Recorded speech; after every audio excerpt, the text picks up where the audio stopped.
بسم اللہ الرحمن الرحیم۔ السلام علیکم۔ میرا نام محمد قاسم ہے اور میرا تعلق پاکستان سے ہے۔ میرا ایمان ہے کہ اللہ کے سوا کوئی معبود نہیں اور حضرت محمد صلی اللہ علیہ وسلم اللہ کے آخری نبی اور رسول ہیں، اور میں محمد صلی اللہ علیہ وسلم کا امتی ہوں اور مجھے اس بات پہ فخر ہے کہ میں ان کا امتی ہوں۔ اللہ اور محمد صلی اللہ علیہ وسلم نے مجھے خوابوں کے ذریعے سے حکم دیا ہے کہ میں اپنے خوابوں کو لوگوں سے بیان کروں، اس لیے میری آپ سے مؤدبانہ گزارش ہے کہ مجھے ملامت نہ کریں، کیونکہ میں صرف اللہ اور رسول صلی اللہ علیہ وسلم کے حکم پر عمل کر رہا ہوں۔ اللہ کی رحمت سب کے لیے ہے، اور میرا خوابوں کو شیئر کرنے کا مقصد سوائے اس کے اور کچھ نہیں ہے کہ میں اللہ کا دوست بن جاؤں، اس لیے میں صرف اللہ ہی پہ بھروسہ کرتا ہوں اور وہی میرا کارساز ہے۔ پچھلے 27 سالوں سے اللہ تعالیٰ اور محمد صلی اللہ علیہ وسلم میرے خوابوں میں آ رہے ہیں۔ اب تک اللہ تعالیٰ میرے خوابوں میں 500 سے زائد مرتبہ آ چکا ہے، اور محمد صلی اللہ علیہ وسلم سے 280 سے زائد مرتبہ ملاقات کر چکا ہوں۔ میں اس وقت تقریباً 12 یا 13 سال کا تھا جب اللہ اور محمد صلی اللہ علیہ وسلم پہلی مرتبہ میرے خواب میں ایک ساتھ آئے۔ اس کے بعد 1993 میں جب میں 17 سال کا تھا تو اللہ اور محمد صلی اللہ علیہ وسلم تواتر کے ساتھ میرے خوابوں میں آنا شروع ہو گئے، اور تاحال اللہ اور محمد صلی اللہ علیہ وسلم میرے خوابوں میں آ رہے ہیں۔ ان خوابوں میں اللہ اور محمد صلی اللہ علیہ وسلم نے مجھے پاکستان سے متعلق کئی بشارتیں بھی دی ہیں۔ ایک خواب میں اللہ نے مجھے بتایا کہ قاسم میں پاکستان کا دفاع اور اس کی حفاظت کروں گا۔ کئی خوابوں میں اللہ نے مجھ سے کہا قاسم جاؤ اور میرے حکم سے پوری دنیا کو اندھیروں سے نکال کر روشنی میں لے آؤ۔ اسی طرح اللہ اور محمد صلی اللہ علیہ وسلم نے کئی خوابوں میں مجھے یہ بات کہی کہ قاسم ایک وقت آئے گا جب تم پہلے پوری امت کو اور پھر پوری دنیا کو اندھیروں سے باہر نکالو گے، اور پھر ایک دن پوری دنیا امن سے بھر جائے گی، مگر اس کا آغاز پاکستان سے ہوگا۔ 2007 میں اللہ تعالیٰ اور محمد صلی اللہ علیہ وسلم نے خوابوں کے ذریعے سے باقاعدہ طور پہ میری رہنمائی شروع کر دی اور بتایا کہ مجھے کون سے کام کرنے چاہیے اور کن کاموں سے اجتناب کرنا چاہیے۔ انہوں نے مجھے ہر قسم کے شرک سے بچنے کی بار بار تلقین کی، اور یہ کہ ایک اچھا انسان کیسے بنا جاتا ہے۔ 2014 میں اللہ اور محمد صلی اللہ علیہ وسلم نے مجھے حکم دیا کہ میں اپنے خوابوں کو لوگوں سے بیان کروں۔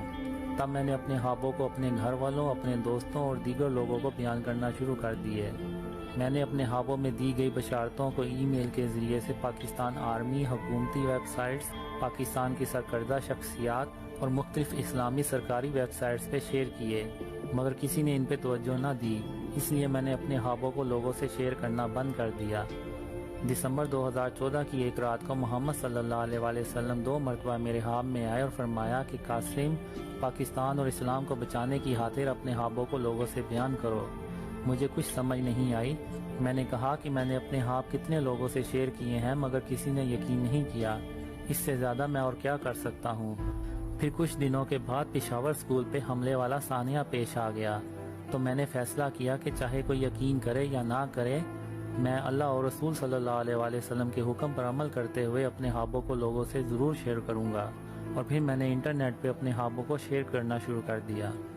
میں یہاں یہ بات واضح کرتا چلوں کہ میں کوئی مذہبی آدمی نہیں ہوں بلکہ ایک عام سا بندہ ہوں، اور میری داڑھی بھی نہیں ہے، بلکہ میں نماز بھی باقاعدگی سے نہیں پڑھتا، اور نہ ہی میں کوئی تہجد گزار آدمی ہوں۔ 1994 میں اللہ نے مجھے ایک خواب میں آسمان سے کہا، اور وہ الفاظ مجھے ابھی بھی یاد ہیں، قاسم جو وعدے میں نے تیرے ساتھ کیے ہیں میں ان کو پورا کر دوں گا، اور اگر میں اپنے وعدے نہ پورے کر سکا تو میں تمام جہانوں کا بادشاہ نہیں ہوں۔ میں اس دن سے انتظار میں ہوں کہ کب اللہ کے وعدوں کے پورے ہونے کا وقت آئے گا اور کب میرے صبر کا امتحان ختم ہوگا،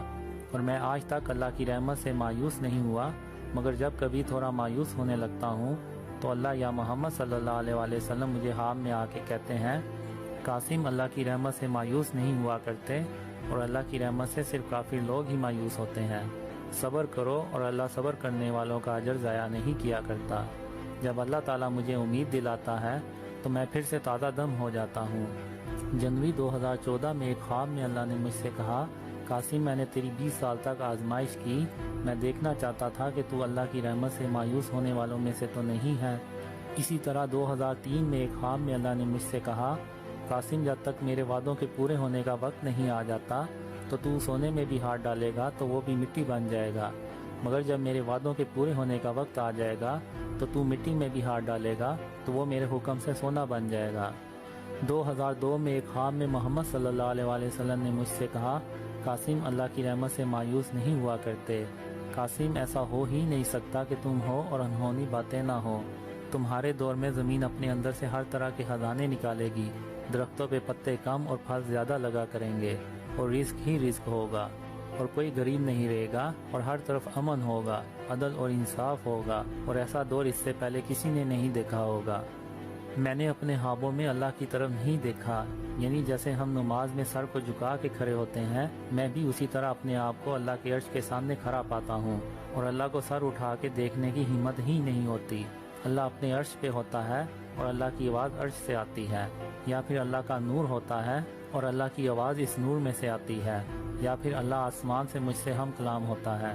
اسی طرح میں محمد صلی اللہ علیہ وآلہ وسلم کے سامنے بھی سر کو جھکا کے کھڑا ہوتا ہوں، اور محمد صلی اللہ علیہ وآلہ وسلم کے سامنے سر کو اٹھانے کی ہمت ہی نہیں ہوتی، اور یہی وجہ ہے کہ میں آج تک محمد صلی اللہ علیہ وآلہ وسلم کا چہرہ نہیں دیکھ سکا۔ میں نے محمد صلی اللہ علیہ وآلہ وسلم کا چہرہ دور سے دیکھا ہے، مگر اتنی دور سے کہ محمد صلی اللہ علیہ وآلہ وسلم کے چہرے کے نقوش واضح نظر نہیں آتے۔ ایک خواب میں محمد صلی اللہ علیہ وآلہ وسلم سے میں گلے ملا تو میرا پورا جسم گواہی دے رہا تھا کہ میں محمد صلی اللہ علیہ وآلہ وسلم سے گلے مل رہا ہوں، اور میں کئی خوابوں میں محمد صلی اللہ علیہ وآلہ وسلم سے ہاتھ ملا چکا ہوں، اور میرا ہاتھ وہی دیتا ہے کہ میں محمد صلی اللہ علیہ وآلہ وسلم سے ہاتھ ملا رہا ہوں۔ میں نے ستمبر 2015 میں پہلی بار محمد صلی اللہ علیہ وآلہ وسلم کی آنکھوں میں دیکھا، اور جب میری نظر محمد صلی اللہ علیہ وآلہ وسلم کی آنکھوں پہ پڑی تو میری نظریں وہیں جم گئیں۔